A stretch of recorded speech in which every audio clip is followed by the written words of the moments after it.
इंसान जब कुछ करने की ठान ले और परिवार का सहयोग मिल जाए तो कुछ भी असंभव नहीं। आपको मिलवाते हैं एक ऐसी ही होनहार बेटी कोमल मौर्य से।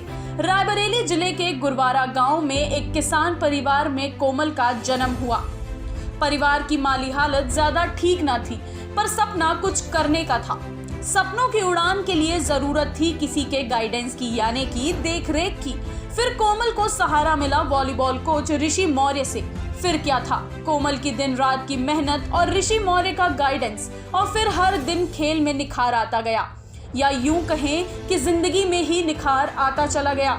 आज अपने मेहनत के दम पर भारतीय खेल प्राधिकरण यानी कि sports authority of India Sai में उसका चयन हो गया। कोमल जी, फुटकर न्यूज की तरफ से आपको बहुत बहुत बधाई। आपने पूरे प्रदेश में जो ये कर दिखाया है कि गांव से निकल के आपने एक नेशनल लेवल पे जो साई पे अपना एक चयन कराया है, उसके लिए आपको फुटकर न्यूज की तरफ से बहुत बहुत बधाई। आगे क्या लक्ष्य है आपका? Thank you sir. हाँ सर, हम सुबह और शाम में लगभग 2 या 3 घंटे अभ्यास करते हैं। हमारा लक्ष्य है कि हम आगे बढ़कर अपने देश और अपने गांव का नाम रोशन करें और हम अपने माता पिता और कोच का भी नाम रोशन करें।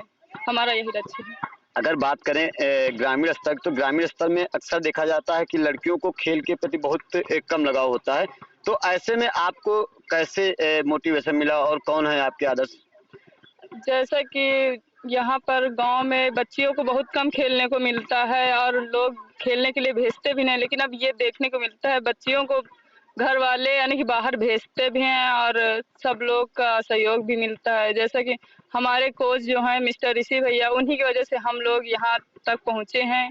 आज वे हमें ना मोटिवेशन करते तो हम यहाँ तक ना पहुँच पाते।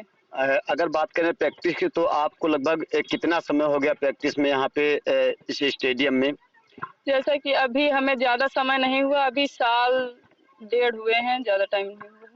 तो आप अपने माध्यम से बच्चों को कैसे मोटिवेट करोगे कि वो आगे चल के और अच्छा खेले और जिससे कि देश और गांव का नाम?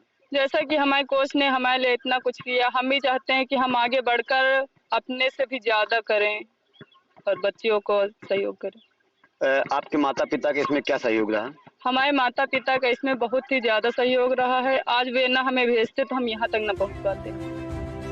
आज भारत में कई लड़कियां कड़ी मेहनत से सफलता के मुकाम को हासिल कर रही हैं। आज कई महिलाओं ने अपनी कड़ी मेहनत से ये साबित किया है कि महिलाएं चाहे तो कुछ भी कर सकती हैं।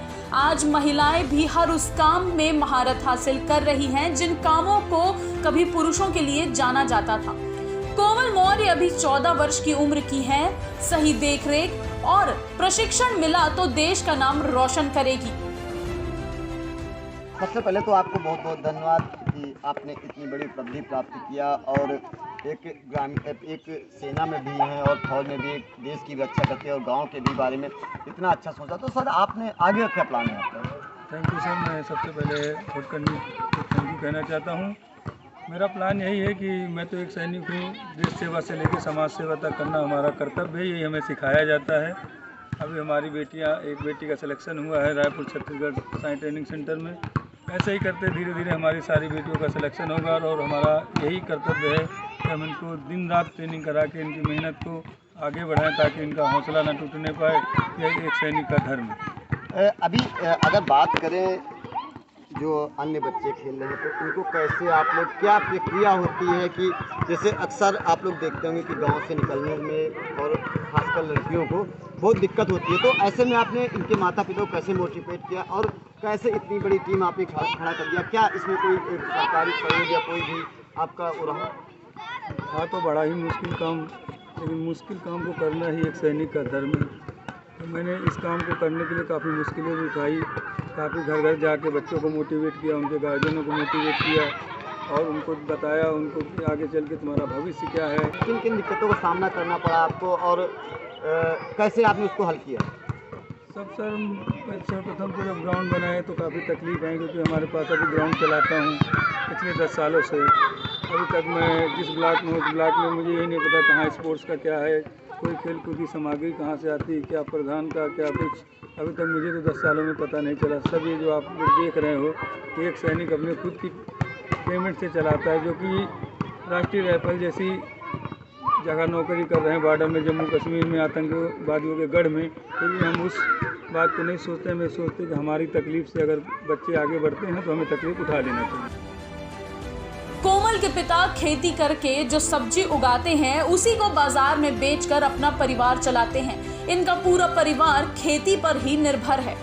गांव भले ही छोटे हो पर सपने बहुत बड़े, बस जरूरत है इन सपनों को मौका देने की, इन सपनों को एक नया आसमान देने की, जिसमें यह बेटियां पंख फैलाकर उड़ सके, अपने देश का नाम रोशन कर सके और आने वाली पीढ़ियों के लिए प्रेरणा बन सके।